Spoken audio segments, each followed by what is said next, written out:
Good afternoon. It is 5 o'clock. I'd like to declare open the Extraordinary Council meeting of Monday the 11th of May 2026. In accordance with the Local Government Act of 1993, Cowra Council is live streaming and recording this meeting and will upload the recording to Council's website. By speaking at this meeting, you agree to being live streamed and recorded and having that recording published in the public domain. Please ensure that when you speak at council meetings, you are respectful to others and use appropriate language at all times. Cowra Council accepts no liability for any defamatory or offensive remarks or gestures made during the course of this meeting. We acknowledge the traditional custodians of the land on which we gather, the Wiradjuri people, and pay our respects to elders past, present and emerging. I have apologies from Councillor Ruth Fagan, who's on leave, and Councillor Cheryl Downing, who is ill. Can I have someone move that those appointed? Councillor Kiss. Councillor Cave, thank you. Councillor Kiss. Not needed, thank you. Councillor Cave. I'll put the motion. All those in favour? Pass, thank you.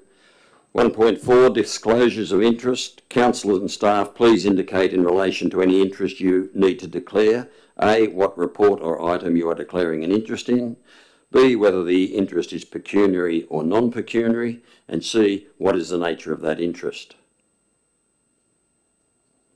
No disclosures, very good.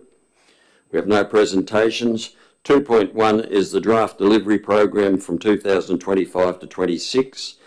And from through to 2028-29, and the operational plan for 2026 and 2027, the draft long-term financial plan of 2026 to 2027, right through to 2035 to 2036, and the draft revenue policy 2026 to 2027. Can I have someone move that be accepted? I'd like to move an amended motion, please. Yeah. An alternate motion. So the motion would be as reads with the following amendments. 1, the addition of L5.12.B to develop a 3-year strategic plan for Cowra Civic Centre. Addition 2, L5.12.C, redevelop the Cowra Civic Centre website to improve the user experience. Addition 3, C2.2.B, implement an online method for constituents to lodge customer requests and complaints that integrates with our customer request management system. Addition 3, C4.2.C, develop a reserves policy to set expectations for Council's use of reserves such as the building asset replacement and business reserve. Addition 4, B3.1.K, investigate options to improve the marking of car spaces in the CBD. Addition 5, H2.1.E, facilitate discussion with education providers, education support services and health professionals to support acquisition of health qualifications within school environments. And addition 6, which is R3.1.G, facilitate discussion with the Cowra RSL sub-branch, Club Cowra and other relevant stakeholders to plan for greater accessibility to Cowra's centre. Thank you. I have a seconder for that. Thank you, Councillor Kiss. Would you like to speak to those amendments, Councillor Watt? Yes, thank you. Firstly, thank you to my fellow councillors and the staff for facilitating some additional time tonight to discuss additional items here. We've put forward a number here, some from myself and some from Councillor Kiss. Thank you very much. Firstly, as has been discussed within council, but for the community's background, the maintenance and improvement of the Civic Centre is something that is quite a focus for Cowra Council. As many would know, there's been quite a change over the past few years to the operations of the Civic Centre, particularly following our significant grant received and redevelopments done to the Civic Centre. So the proposals here are to put forward a 3-year strategic plan for the Civic Centre, which will give us some capacity to outline our direction there and work towards it being something that can keep going long into the future and be the best for the community. And the second, to redevelop the Cowra Civic Centre website. I often hear from constituents and experience myself great difficulty in navigating the website. And unfortunately, the world we live in is generally that if people can't get it very quickly, they're going to move on. And so I think rather than hope that the world changes, perhaps we should just review our systems and try and find one that works appropriately.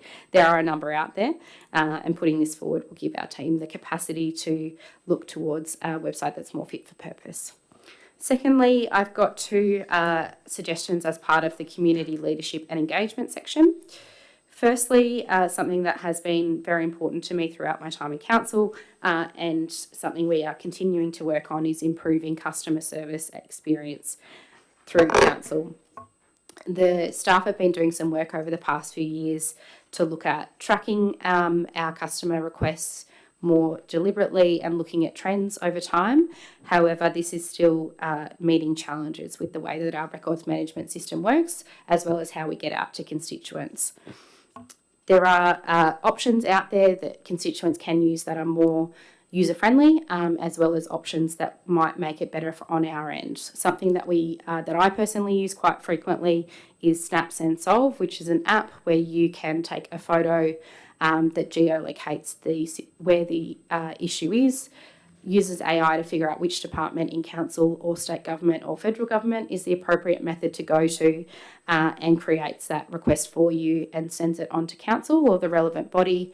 It also provides you a system of updates and reminders to check that the action has happened. That's one of many systems that can be considered, but I think in this day and age we should look to options that are simple in that way for our staff, but also for our community, but also that provides a great benefit to our staff who are required to keep quite detailed records of constituent engagements that they receive, which can be difficult when you're over the phone and you get a generic, I saw a stop sign that was broken, I can't quite think where it is, it's near the post office.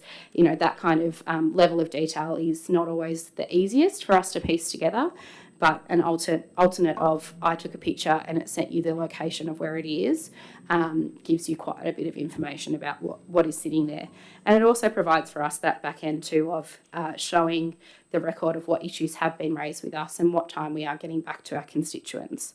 We know often today people don't quite know how to raise issues with council, or when they call through they feel like they aren't necessarily getting the cleanest outcome. And I think part of that as well is not having that understanding of the right places in council to do, and options like Snap Send Solve use a lot of background systems to help you get that information through the door.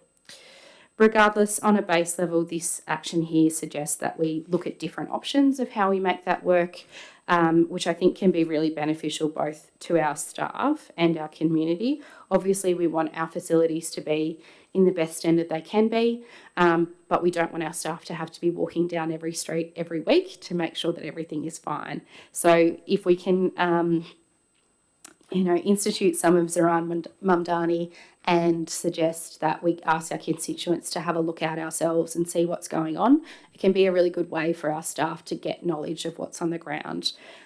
You can pick up things that you might not pick up in your regular reviews because it's been a big rain and there's been some impact to that playground. And so we can find out even if it's maybe 2 months before the next review's happening. So I think that's a really good way for us to work together with our constituents to make sure we're tackling the issues that we have in front of us and do it in a way that isn't too intensive on our staff. The second one in community leadership is a bit of a procedural one that councillors probably care about and not many other people, but setting forward a reserves policy. We have a number of financial reserves as council where we put aside money for rainy days, essentially for different areas such as building asset, such as building business reserve, such as playgrounds reserve, so that when issues come up we can fix them. However, as council has picked up over the last couple of years, there's not a lot of clarity about when they would be called on, what situations they would be called on, and how we are topping them up or monitoring them over time. So we're proposing here today that we ask the staff to develop that policy that we'll work with together as us as councillors and the community and our staff to determine when we would pull on those reserves as council, and what kind of protections need to be in place to keep them for those rainy days.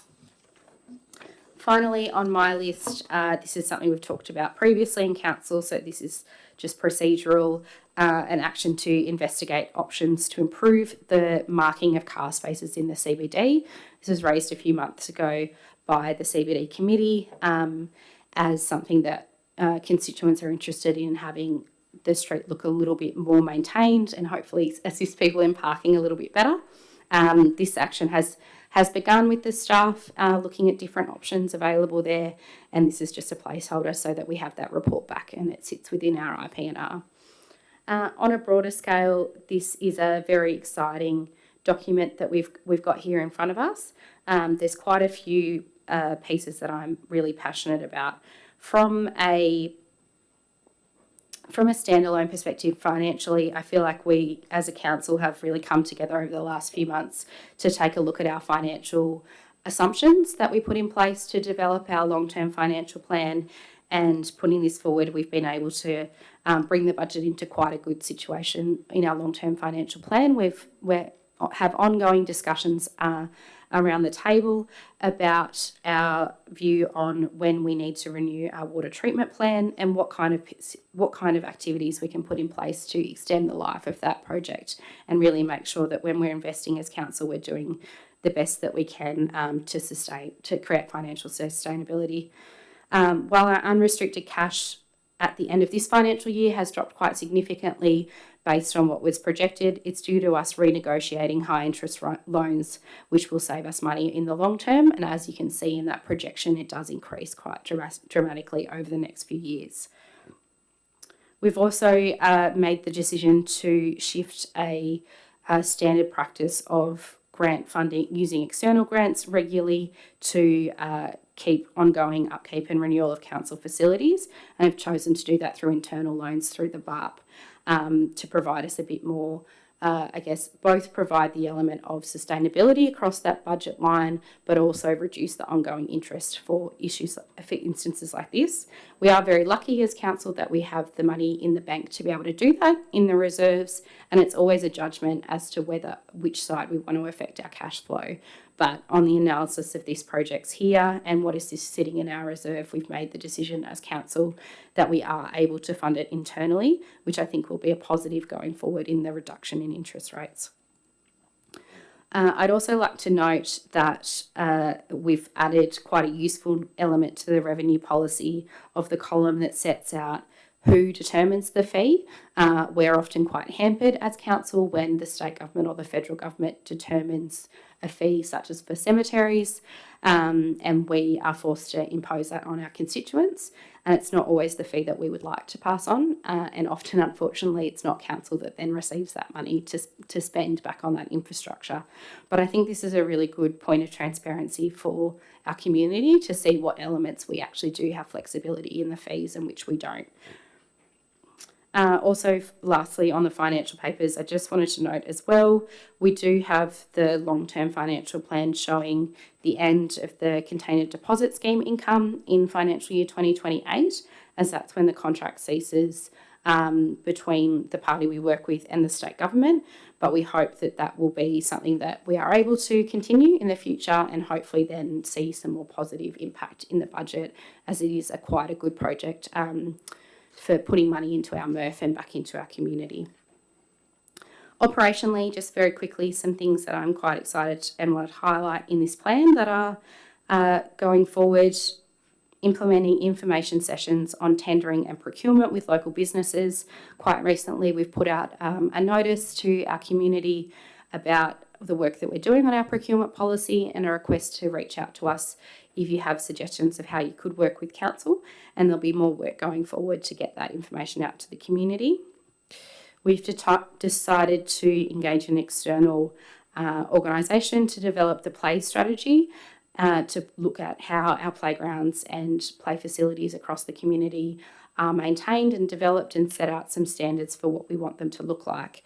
And we've also applied CPI to the playground funding going forward, which hadn't happened for quite some time, and added an additional bump to that budget line. Something we often struggle with is that the money aside is not enough to maintain the playgrounds to where we would like them. And so that's all part of that project that we're working on there.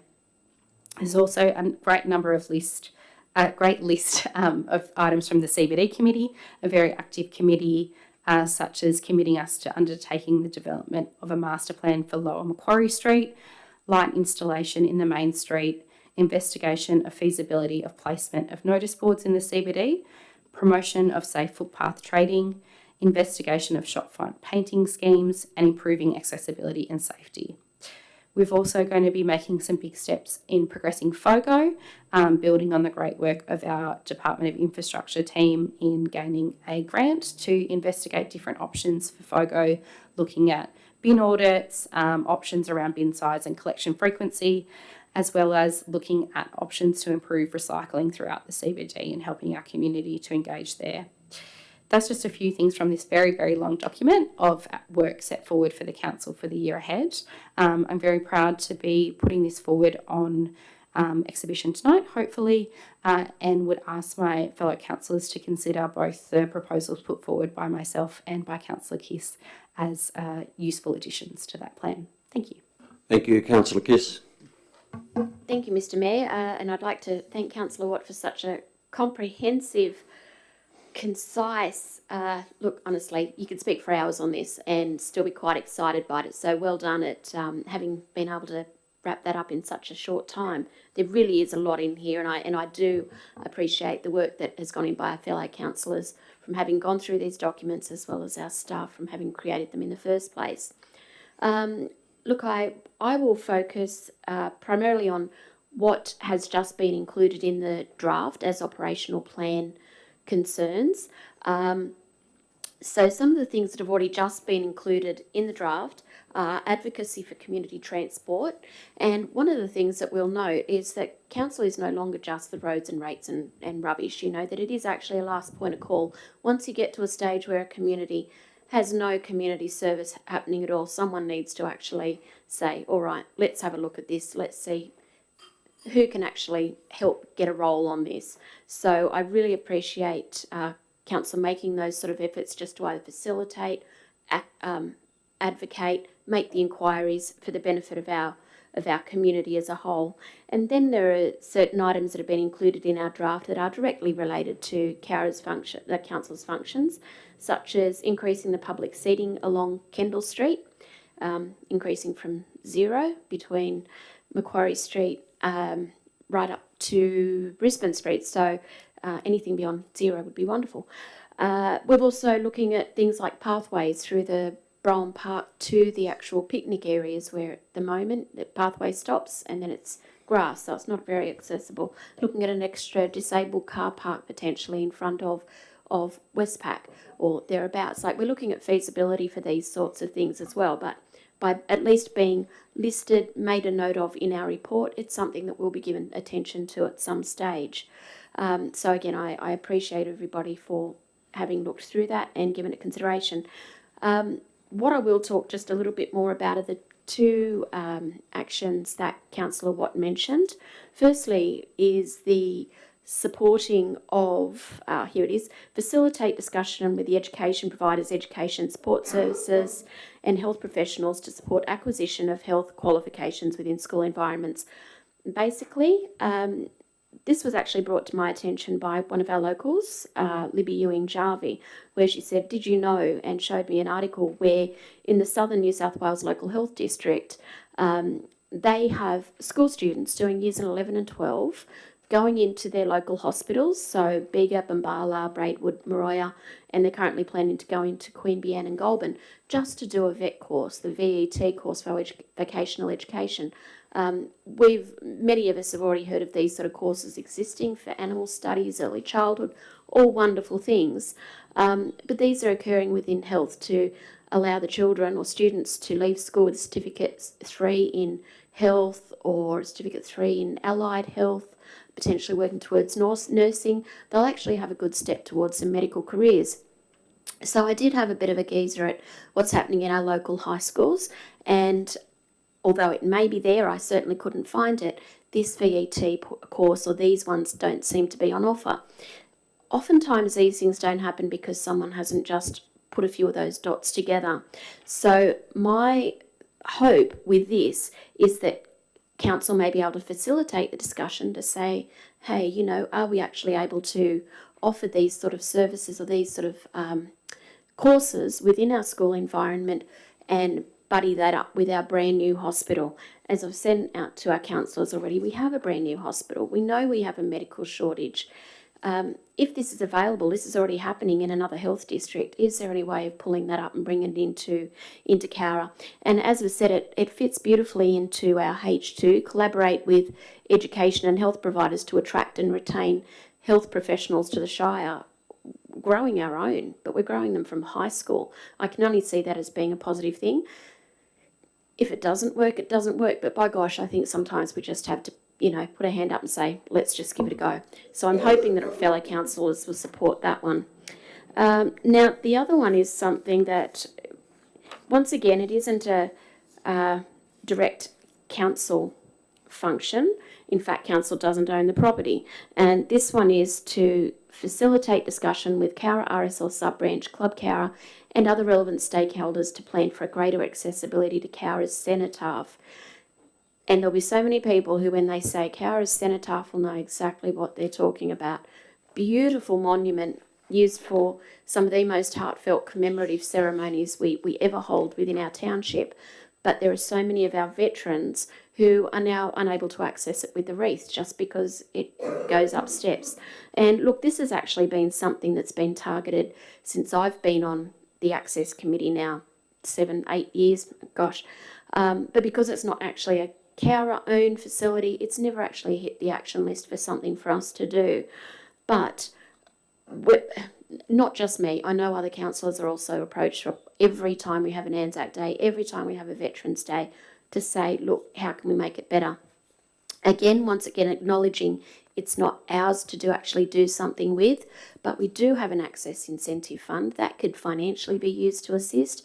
I've certainly approached various presidents over the time, or they've approached me. It's just a matter of putting together those points and saying, all right, how could we actually support you or help you to get this to happen? Honestly, it's one of those things I don't want to get to the day where we actually have a veteran have a fall of some sort or have an incident of some sort, and all it would have taken was just removing a step or something, you know. It can be so simple, and that's what I'm asking for in these, that quite simply we facilitate, help them investigate. If they don't want our assistance, that's perfectly fine, but I think that we have a responsibility to at least make the effort to say, how can we help? So look, I would invite all of our community to have a look through our plan. As we mentioned, it's very lengthy, but there is a lot of important information in here. This shows the direction that council wants to head in response to community needs and community wants, dovetailed into our 10-year financial plan to make sure that things are actually going to align and fit into the long-term future. We need to make sure that, again, we're financially responsible, stable, and secure as well. So thank you, everybody, for having considered what I've had to say, and I certainly welcome everything that others have to contribute as well. Thank you. Before we get any other comments, Councillor Speechley, did you have any interest to declare in conflict of interest on what report or item you're declaring an interest in? Yeah, I thought not. Thank you. Would anybody else like to make a comment? Councillor Cave? With yours, Nikki, about people being involved, the locals getting involved with the hospitals, becoming nurses and everything. It is out there. They go from school to college. The college is included. They have to do a country one. They sometimes put back that they want to work in their own town. If they don't, they go work somewhere else. Some of them don't want to work in their own town. So it is there. When I did nursing, we had quite a few locals working in the hospital,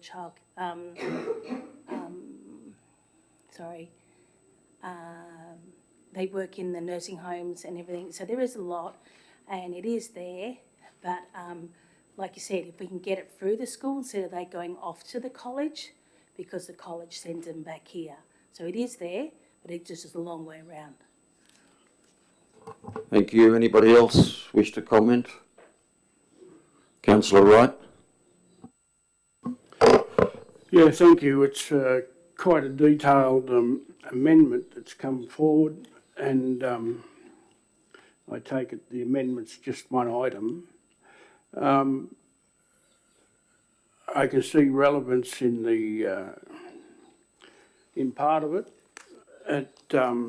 I suppose it's not clearly identified, but with the Civic Centre, it's still they're still developing their operation plan, and I suppose it's all right to sit down and have a strategic plan for the Civic Centre, as long as it doesn't override everything else.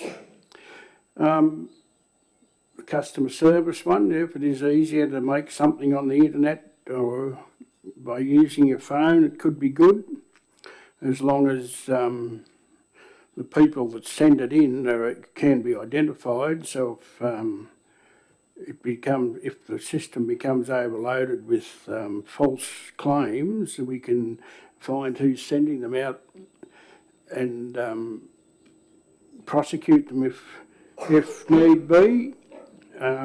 We got to move with the times with the IT.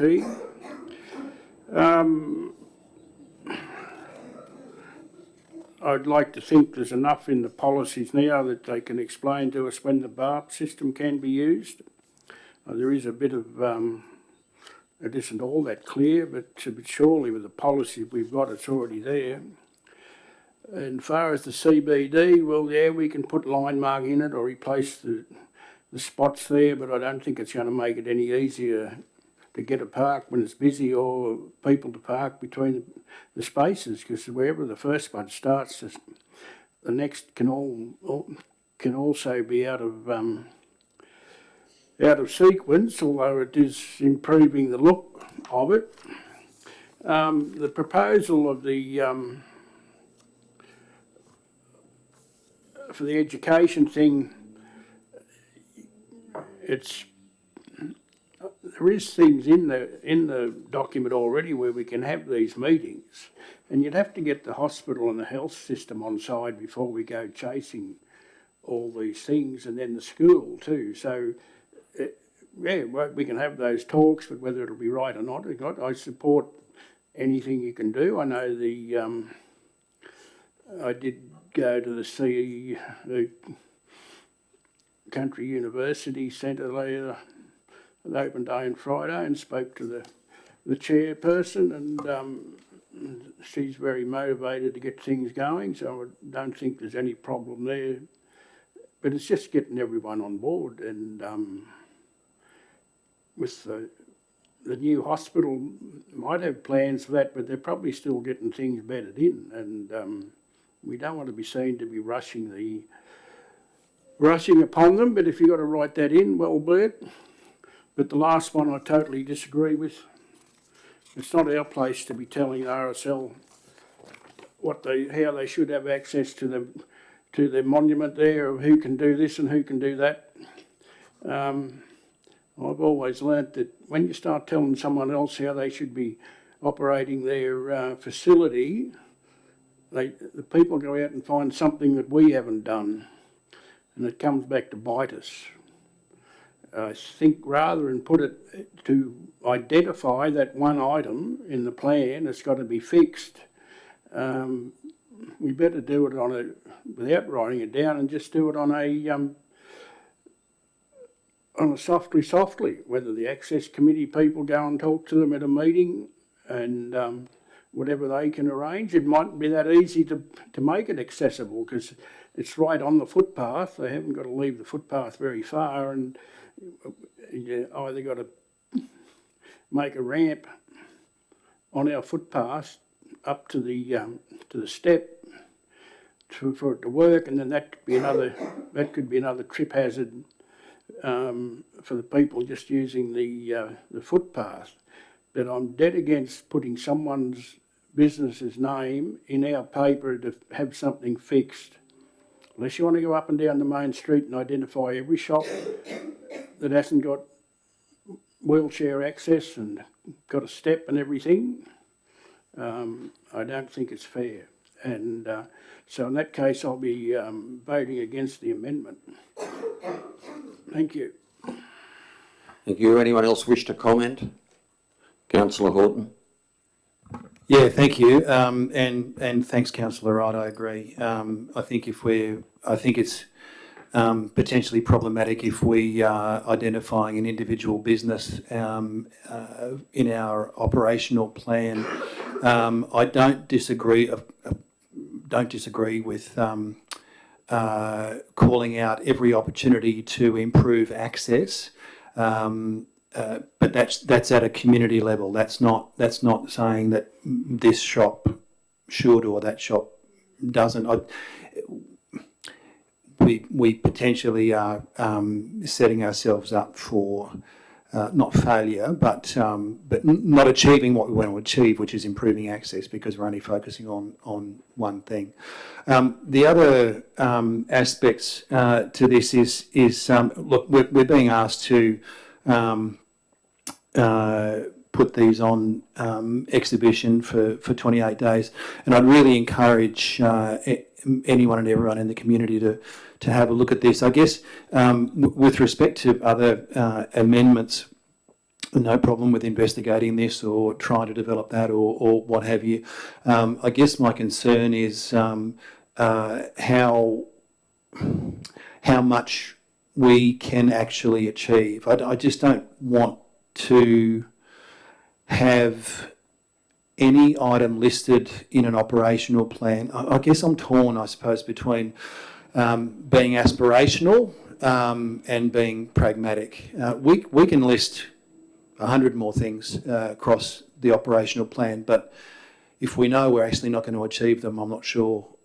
Like, are we setting a false expectation within the community, I guess, is the only question. So I guess the challenge I have for myself and maybe for others that are prepared to provide feedback as well is, are there other things we can remove if we want to add extra things in? I don't have a big issue with any of the other suggestions, really, as suggestions. As I said, I'm concerned about, as Councillor Wright identified, calling out a particular business. No issue with doing whatever we can to improve access more broadly, but it's just around that, aspirational versus practically what we can actually achieve, which I've still got a question of. But I know we are voting on whether we put this on public exhibition for 28 days. So maybe we'll get some feedback from others that'll help me out. Thank you. Thank you. Anybody else wish to comment? Rather reply, Councillor Watt, to your motion? Mr Mayor. Councillor Kiss, you've already spoken on this matter. Yes. Do you have a question? No, I don't have a question. Okay. What I would... I'm sorry. Councillor Watt has right of reply. Point of order, if I may, Mr Mayor. I would actually like to move an additional motion. I don't think you can move a motion. You can move an amendment to Councillor Watt's motion. Yes, my apologies, move an amendment to Councillor Watt's motion. Okay. Would you like to speak on what that amendment is? Yes, thank you. To all of the above, but with removal of specifically the item regarding the cenotaph, the inclusion of that. Okay, do you have a seconder for that amendment? I'm happy to accept that as an amendment to my motion. Thank you. Would you like to speak to your amendment? So I think I'm saying I'll accept it. So we just... So, okay, I beg your pardon. So it just becomes the motion as it's been accepted? It was the motion. Councillor Watt moved a motion. Well, there were amendments to the recommendation, but that was the Councillor Watt moved a motion. Councillor Kiss has seconded that, and Councillor Kiss has now suggested an amendment has been accepted by Councillor Watt, who moved the motion. So, Councillor Watt, you have right of reply. Thank you very much, and thank you particularly to Councillor Wright and Councillor Horton for the conversation in the room here today. We did make a bit more time so we could work through these motions, and I think taking that off for the meantime and seeking to do that work through conversations with the relevant parties is a good step from here, and nothing stops us from bringing that back in the future and talking about it again. I really don't have a lot else to say other than this is a really big, strong plan here, and thank you, as always, to our wonderful staff for all of the work that you put together in pulling this here. Importantly as well to the finance team who aren't here with us today, particularly Scott Ellison for the many, many spreadsheets he has to look at to get us the document here today that I'm sure everyone in the community is riveted to read the 89 pages of long-term financial plan that exist here, because I've got to admit, I have read every line. But thank you again. We greatly appreciate all the work that you do, both in getting this together, but also in what you do over the next year in trying to implement all of Council's big visions for the community. So thank you. I hope everyone will support putting this on exhibition today. Thank you. Thank you. I'll put the motion. All those in favour? Those against? Carried. Thank you. Item 3.1. The councillor information request and the accompanying answers to those requests. Could somebody move a motion that we accept those? Councillor Watt? Councillor Kiss, thank you. Councillor Watt? Not required. Councillor Kiss? Anybody else wish to comment? Mr. Chairman, I would just, for the record, in the response provided to item 3, I've noted the loan schedule on page 163. That should read page 212. Right. Thank you. Anyone else wish to comment? Right of reply, Councillor Watt? Not required. Thank you. I'll put the motion. All those in favour? Aye. Pass. Thank you. Has any councillor got an urgent matter for motions without notice? Very good. I declare the meeting closed at 5:37.